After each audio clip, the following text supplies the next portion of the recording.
Assalamualaikum warahmatullahi wabarakatuh.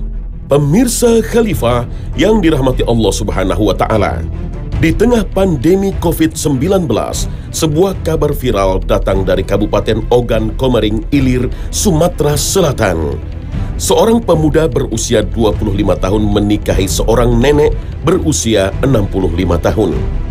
Meski terpaut usia 40 tahun, tak menghalangi niat Ardi Waras untuk meminang Sri Sutiem atau yang biasa disapa Mbah Gambreng. Ijab kabul yang berlangsung tanggal 5 Juni lalu dengan mahar 100.000 ini juga telah mendapat restu dari orang tua Ardi.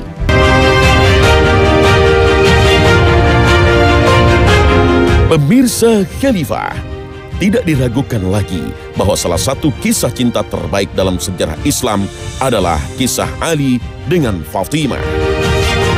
Ali radhiyallahu anhu adalah salah satu sahabat yang terkenal karena keberaniannya di medan peperangan. Namun, di sisi lain, Ali adalah pemuda yang pemalu dan juga miskin. Keadaan yang membuat Ali menahan untuk menikah. Sampai suatu hari, mantan budak Ali memberinya kabar bahwa putri Rasulullah Fatimah radhiyallahu anha akan segera dilamar oleh seseorang. Perempuan tersebut memotivasi Ali agar ia segera pergi menemui Rasulullah. Ali pun akhirnya memberanikan diri menemui Rasulullah untuk melamar Fatimah. Dan maka Ali pergi menemui Rasul SAW. Kemudian begitu menemui, Rasul bertanya, "Ada apa Ali?" Ali bin Abi Thalib kemudian berkata, "Tidak ada apa ya Rasulullah, tidak ada apa-apa."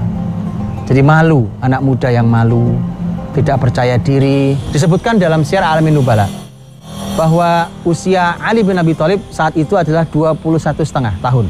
Jadi 21,5 tahun, tapi belum punya kepercayaan diri untuk melamar seorang gadis. Maka kemudian Rasulullah SAW langsung menebak, dan ini Masya Allah, bukan hanya Rasul sebenarnya, tapi ini adalah orang tua yang punya, kita menyebutnya punya feeling, punya firasat bahwa Ali, apakah kamu ingin melamar Fatimah? Maka kemudian Ali mengatakan, "Benar ya Rasulullah." Kata Nabi, "Kamu punya mahar apa? Kau punya mahar apa?" Ali mengatakan, "Saya tidak punya apa-apa ya Rasulullah." Nampaknya ini juga kuncinya, bahwa dia tidak punya harta yang cukup untuk melamar seorang gadis, untuk menikahi seorang gadis, dan tidak percaya diri, kemudian tidak punya harta sumbernya. Mengetahui keadaan Ali yang miskin, maka Rasulullah pun menyederhanakan mahar yang harus disiapkan Ali. Bagi Rasulullah, tak memiliki harta bukanlah suatu kehinaan. Tidak pula mesti menghalangi Ali untuk menikah. Dalam sebuah hadis, Rasulullah SAW bersabda, "Sebaik-baik nikah adalah yang paling mudah." Hadis riwayat Abu Daud. Kemudian Nabi SAW menyederhanakan. Ini panggilan untuk setiap orang tua. Kenapa Anda persulit ibadah yang halal ini, yang akhirnya akan menjerumuskan anak-anak kepada perbuatan haram dikarenakan orang tua yang mempersulit mahar anak-anaknya? Maka lihatlah Rasul kita sallallahu alaihi wasallam, teladan terbaik kita, Rasul sallallahu alaihi wasallam. Beliau kemudian bertanya, "Bukankah kamu punya baju besi? Kemana baju besi yang dulu aku beli?" Ternyata baju besi itu pun pemberian Rasul SAW. Kata Ali, "Ada Rasulullah kalau baju besi." Cuma Ali tidak menganggap itu layak. Tapi kata Nabi, cukup. Nabi SAW mengatakan, "Aku nikahkan engkau dengan putriku Fatimah dengan maharnya baju besi itu." Sah pernikahan. Sesederhana itu. Dan kemudian baju besi itu yang tadinya dari Rasul diberikan ke Ali, kembali ke Fatimah sebagai mahar untuk pernikahan yang sederhana, tapi pernikahan yang sangat barokah.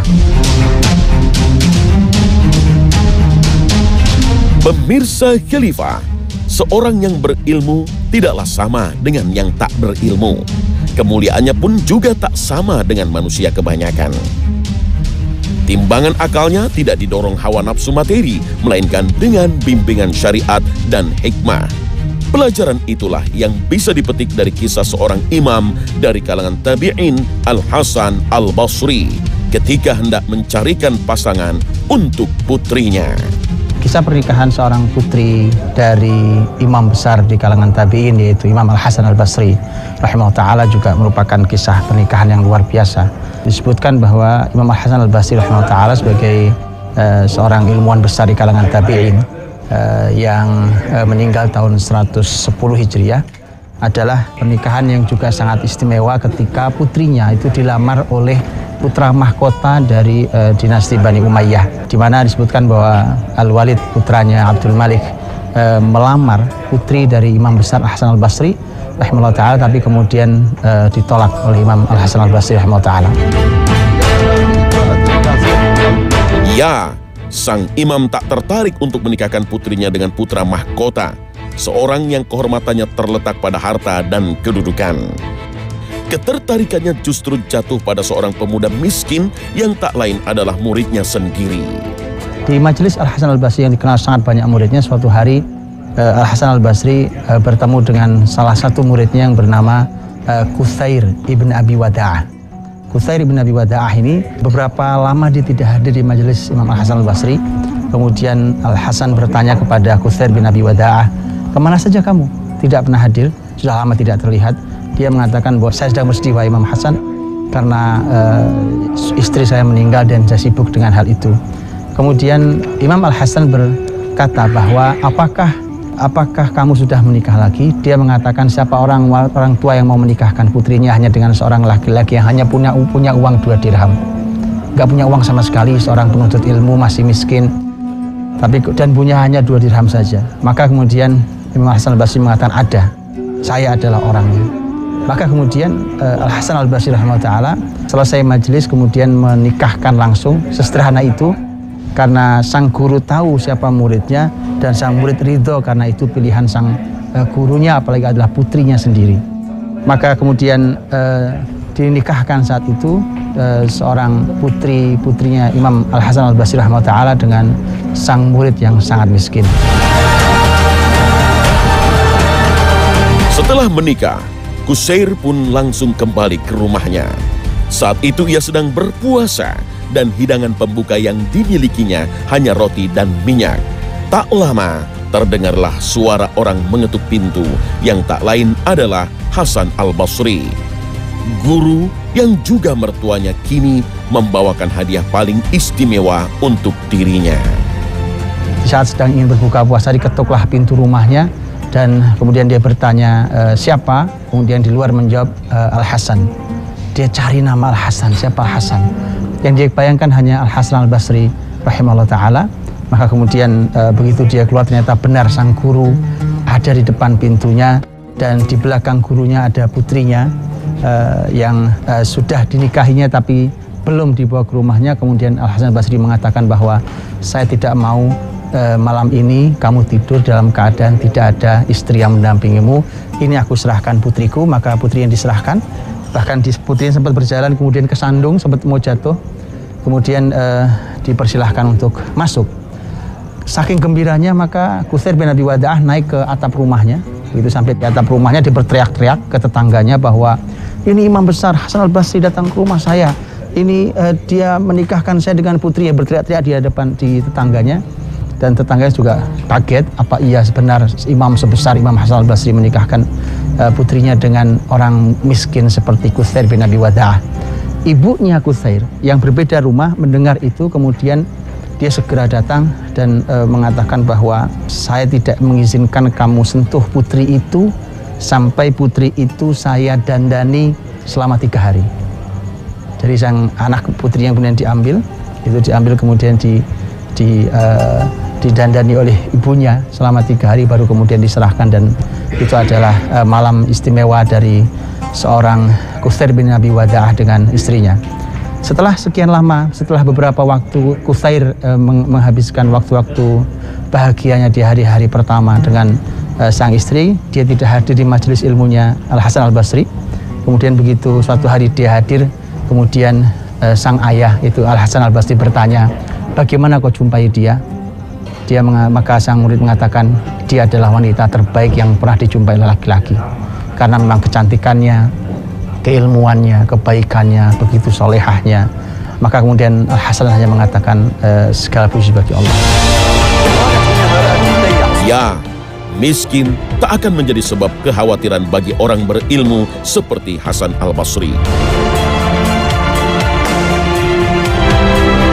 Dan Orang-orang berilmu akan sepenuhnya mengimani kitabullah dan meyakini pula janji Allah di dalamnya. Seperti yang termaktub dalam petikan surat An-Nur ayat 32 yang artinya, jika mereka miskin, Allah akan memampukan mereka dengan karunia-Nya.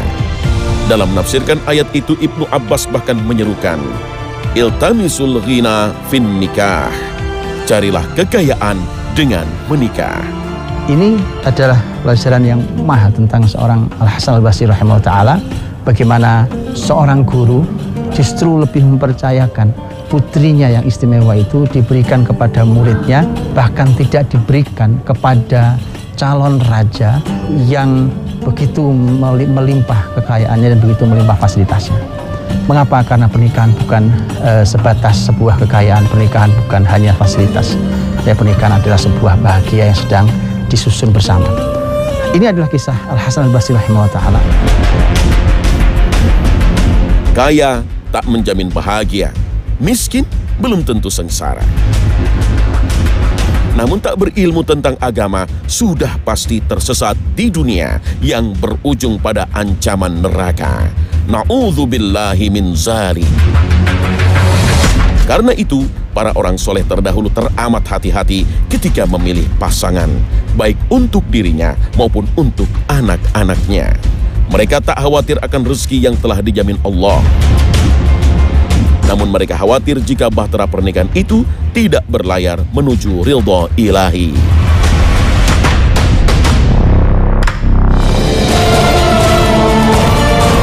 Di dalam surat Al-Qasas ayat 25-28, Allah mengabadikan kisah bertemunya Nabi Musa alaihissalam dengan istrinya.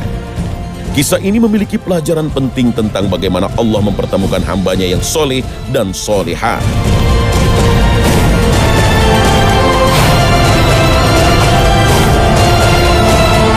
Kisahnya bermula ketika Nabi Musa berupaya menyelamatkan diri dari kejaran tentara Fir'aun menuju negeri Madian. Di sana, ia menemui sekumpulan penggembala ternak yang diantaranya adalah 2 orang perempuan. Kedua perempuan tersebut ingin memberi minum untuk ternaknya, namun kesulitan karena berada di tengah kerumunan penggembala laki-laki. Nabi Musa pun memberikan bantuan kepada mereka dengan menerobos kerumunan itu, lalu menimba air dan memberi minum ternak kambing milik 2 perempuan tersebut. Lalu kedua perempuan itu pulang dan menceritakan kejadian yang mereka alami kepada sang ayah. Kemudian wanita itu pulang. Tapi ternyata tidak selesai sampai di situ. Kisah bantuan memang selesai.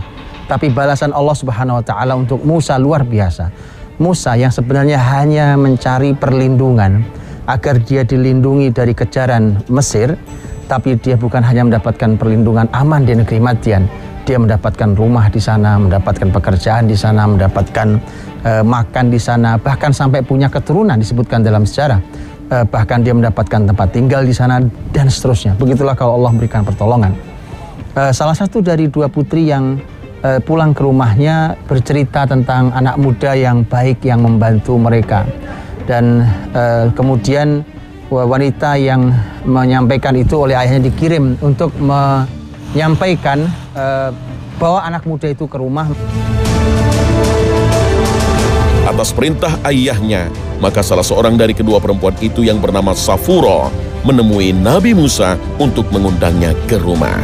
Dan kebaikan Nabi Musa alaihissalam mendapat balasan yang indah dari Allah Ta'ala. Maka wanita itu membawa anak muda itu ke rumah, yaitu Musa alaihissalam, dibawa ke rumahnya, dan kemudian terjadilah dialog antara Musa dengan calon mertuanya. Dan Musa langsung menjawab. Musa mengatakan, qala dzalika baini wa bainak. Ini kesepakatan ini antara aku dan Anda. Ayyumal ajalaini qadaitu fala udwana alaih. Dari 2 waktu yang ditawarkan, 8 atau 10 tahun itu, manapun yang saya penuhi, maka saya tidak akan dituntut. Kemudian penutupnya adalah wallahu ala ma naqulu wakil, dan Allah yang menjadi saksi atas semua yang kita bicarakan hari ini. Maka sah pernikahan terjadi, dan kemudian Musa bahkan menyempurnakan, memberikan yang terbaik bagi mertuanya dan mahar bagi istrinya dengan cara bekerja pada mertuanya bukan 8 tahun tapi dia memilih yang 10 tahun sampai kemudian selesai 10 tahun bahkan punya keturunan, kemudian Musa meninggalkan tempat itu dan melanjutkan dakwahnya di negeri Mesir. Ambillah ini semua contoh-contoh dari sebuah pelajaran. Bagaimana pertemuan yang barokah bukan dibangun di atas maksiat. Ada yang pertemuannya di majelis Rasul, ada yang pertemuannya dibangun di atas pertolongan dan kebaikan, ada yang pertemuannya di majelis ilmu, ada yang pertemuannya di ruang-ruang kebaikan. Tirulah itu dan kemudian proses yang sangat amat sederhana, tidak berpanjang-panjang, tidak sulit, tetapi hasilnya adalah hasil yang istimewa.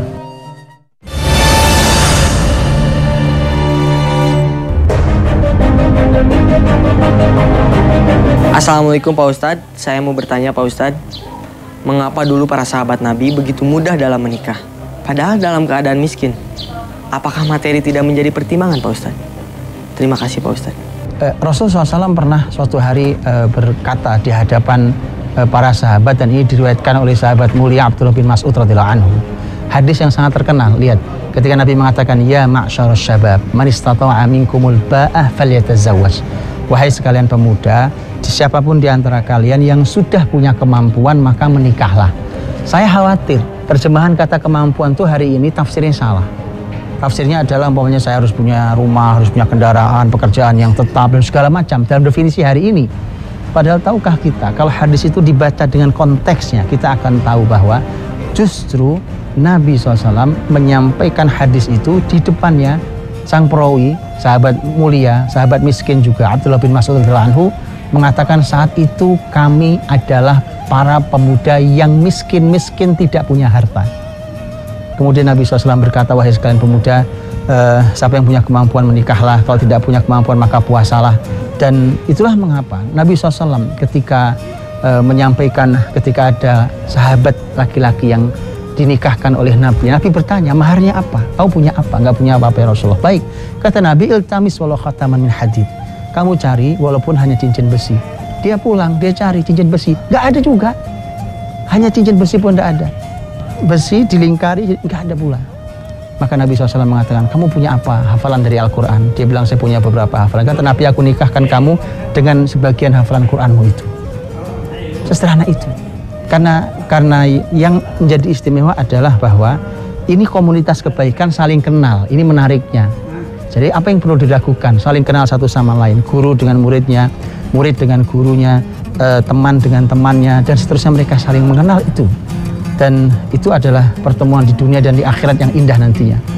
Maka apakah harta tidak penting? Penting. Penting. Tapi harta itu adalah merupakan sesuatu yang tidak bisa dibatasi ukurannya kecuali dengan satu kata, yaitu qanaah. Tanpa qanaah, ukuran cukup atau tidak cukup, mampu atau tidak mampu, tidak ada ukurannya. Karena itu maka perlu qanaah dipasang. Bahkan seseorang bisa bahagia, bisa hidup bersama dengan harta yang sedikit, dan itu yang disebut dengan barokah, karena yang sedikitnya cukup dan yang banyak tidak membahayakan. Wallahu ta'ala alam bishawab. Assalamualaikum warahmatullahi wabarakatuh.